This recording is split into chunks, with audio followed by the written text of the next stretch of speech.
I'm not trying to panic, but it's hard because purple slime has been slowly oozing out of my eyeballs for the past hour, searing my cheeks like acid. My name is Brendan Pierce, and I've either just saved the world or doomed it.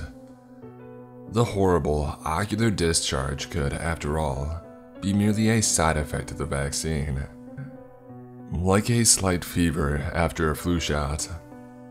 Or it could be the sign that I'm infected with a supercharged version of the virus of my own making that turned my best friend into a puddle of bubbling slime. Marin's horrific death was also my doing. I thought it would be funny to make him eat some tainted cantaloupe. I just thought that it would taste bad because it smelled so awful, like meat left out for weeks, crawling with parasitic worms. I guess now that I read it out like that, I should have known. I should have known that Aaron's belly would have become distended as his organs and then bones melted away from the inside, until the pressure built so much that his stomach burst open and poured it all out onto the floor. If I could go back in time, there's so much I would change. The cantaloupe thing for starters. I would also try to convince my former boss that his quest for a formula to make unperishable bananas, while certainly a cool idea, was not worth creating a super virus with the potential to wipe out humanity over. And I would also change everything that I did after Aaron's death. If I could go back in time, but I can't change the past, I can only recount it. And now, as the slime starts to ooze out of my nose and burns my lips, I have to admit that I have screwed up on a global scale, and I don't have much time left to tell you how I have doomed humanity to the worst death imaginable. Maybe somebody will be able to do something to save the world. But as small insects dripping in purple slime start to push their way out of the pores of my arms, I know that it's not going to be me. After Aaron's death, I had a breakdown. I became convinced that the virus we had unwittingly created in the lab was going to spread throughout the world and infect everyone on the planet. I couldn't sleep. I had waking nightmares, visions of standing in a crowded street as everyone around me became brain-dead zombies and slowly turned to face me with outstretched arms. And then they started popping, like grotesque pimples, overripe with the deadly virus. Visions of men eating the flesh of men, of scorched earth, of rotten bananas, all swirling around in my head in a ballet of death and terror. I had to do something. I had to stop my nightmares from coming true. I still had my notes from the lab where the terrible thing was spawned. I used those notes to carefully recreate the virus in a makeshift lab that I had set up in my basement, in the hopes of being able to use it as a vaccine. I went, I now understand, overboard. Rather than creating a small batch of the virus, I made enough serum to fill dozens of empty industrial waste drums. I was convinced that the world was in peril, and I needed enough vaccine to protect everyone. Still, I decided to experiment on the vaccine itself before I tampered with the bulk of the deadly serum. My first attempt to make the vaccine was to use radiation to kill the active agents in the virus. I'll admit that I didn't know what exactly the active agents were, but I figured the radiation would certainly kill them. As it turns out, I was terribly wrong, but at the time I thought I was right. And so, I made up enough vaccine to fill a large syringe, which I carried with me everywhere I went, waiting for the perfect opportunity. I knew that if I just kept my eyes open long enough, I would find somebody infected with the virus. I knew that it had already started to spread throughout the world, and that only I could stop it. And sure enough, one day while I was waiting at a subway stop, I saw somebody spontaneously explode on a woman, an unmistakable symptom of the virus. I never got a good opportunity to inject this woman with the potential vaccine, as a team of dangerous-looking people in hazmat suits swooped in and sent me running. But I did follow her and watch her have lunch with her secret boyfriend. I could almost see the virus being transmitted across the lunch table from the woman to the man, so I followed him home and I snuck up behind him. I was terrified myself as I jammed the needle into the side of his head and then ducked around behind the car. He looked around in confusion, no doubt wondering why the heck there was suddenly a stabbing pain in his brain. But it worked, and after standing dumbfounded for a few moments, he went inside. Now all I had to do was to observe him for a bit and make sure that he didn't show any symptoms of the virus. I climbed up a tree and watched him through a window of his apartment. Things did not proceed as I had hoped. The man's fingers began to grow into all different bizarre items, like pencils that you could see trying to poke through a translucent layer of skin. The man's actual girlfriend kept cutting those weird fingers off, but they kept growing back. Now as keys, now as baseball bats. I was horrified by what I was seeing, and by the knowledge that, rather than curing the man of the virus, I had simply mutated it into something even more terrible. Radiating the virus is not advised, I wrote down in my notebook. The nightmares didn't stop. My initial failure to create a vaccine was discouraging, but the sense of urgency to succeed grew greater and greater as I went further and further off the deep end. I stayed inside for days on end, talking to myself, berating myself for failing. I kept working. If radiation didn't kill the active agent in the virus, then maybe heat would.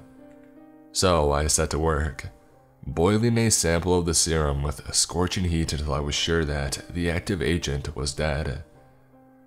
There were warning signs that I had ignored. The vaccine wouldn't stop bubbling, for instance, even after it had been stored in a deep freezer overnight. Somewhere along the line, the guilt and terror became too much for my psyche to bear, and so I became the chosen one. I felt my brain crackle with electric energy, and became convinced that I was destined to save humanity, and that there was no possibility of failure. Thinking back, I am horrified at how completely broke I was with reality. But at the time, it was a defense mechanism to keep me going through the constant nightmares. I realized that it was impractical for me to go around injecting everyone with the new vaccine itself. It would be much better if I could infuse it into objects that would transmit it through people's skin on contact. Then I could send the object out into the world in bulk. I settled on a necklace. I boiled the necklace in the vaccine until all the solution was gone from the pot, and infused the necklace. And then I carefully packaged up the necklace. I never touched it directly myself, of course, just in case. After all, I thought that I was the chosen one, and way too important to lose. I set the package on a random woman's stoop and settled in some bushes to observe. And what I observed was so terrible that the horror began to seep through the cracks in my invented ego. The woman went inside and put on the necklace. The necklace began acting strange, and the woman began acting stranger. I told myself that it was just a harmless side effect of the vaccine. But when the woman took the first bite out of her boyfriend's heart, I had to look away, or risk giving in to total despair. Heating the virus is not advised, I wrote down in my notebook. I had been experimenting with different chemical cocktails that might render the serum from a deadly virus into a world-saving vaccine. This time, I decided to experiment on mice instead of men. Each time a mouse exploded, I felt more and more sure that I was destined to save the world. Looking back now, when understanding has come too late, it's clear that I lost my mind almost entirely. The event that made me lose my mind 100% all the way happened when I was driving back from the store with more supplies. I was driving down a street in my suburb when I saw a very bizarre sight. A man was going around and around mowing a lawn that had already been mowed as 4 uniformed police officers also performed redundant landscaping tasks. I felt a renewed sense of terror as I pulled off to the side of the road to observe. This is it, I thought. It's happening. A tan car came screeching down the road and went barreling through the yard that was getting excessively manicured. The car crashed into an apple tree, and a woman in a gas mask and plastic poncho jumped out of it. She pulled out a large blaster and proceeded to reduce the lawnmower man and the 4 officers into puddles of goo. That's when my mind broke completely. There's no more time for messing around, I thought. The chosen one must have faith and act immediately. I tore out of there and back home. I went down to the basement and looked at the stockpile of the untreated virus. If radiating it didn't work, and heating it didn't work, and adding more chemicals didn't work, then the obvious answer was to radiate it, and heat it, and then add a crapload of chemicals. That had to work, or so I thought in my completely deluded state. I proceeded to do just that, not to a small test sample, but to the entire stock. I was again convinced both that I had to act immediately and that I couldn't fail. But now that the virus has worked its way to my brain and eaten away my psychic defenses, I see now that not only was my failure possible, any idiot could have seen that coming. I rented a U-Haul, and I had been traveling the country for the past week, dumping my vaccine into all the major water supplies that I can. It happened at the Colorado River Aqueduct, which supplies water to much of Southern California. I dumped an entire 100-gallon drum of the serum in there, which I calculated was enough to inoculate the entire state of California, let alone the southern part, against the virus, assuming that the vaccine would do that, which I thought it would. I had gone 3 days without sleep, and was letting out a yawn when a gust of wind blew some of the serum that I was pouring out back into my open mouth. Of all the strains of the virus that I've seen, the variation that I created in my state of megalomania appears to be the very worst. My skin is on fire as purple slime oozes out of it.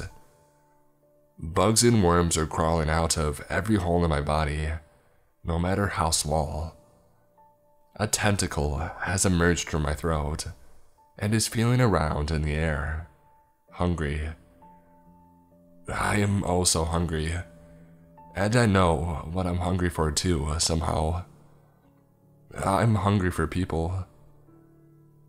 At first, I was terrified. I was worried that I would explode. I'm still terrified, but the feeling is subsiding. This is who I am now. A part of me is still screaming in protest against this, but the screams are getting choked out. I am becoming a zombie of a kind worse than I ever imagined possible, and soon so will you. Not immediately, as municipal water processing is almost agonizingly slow, but sooner than you think. And all I can do is tell you to not drink the water. I am so sorry. And hungry. So hungry.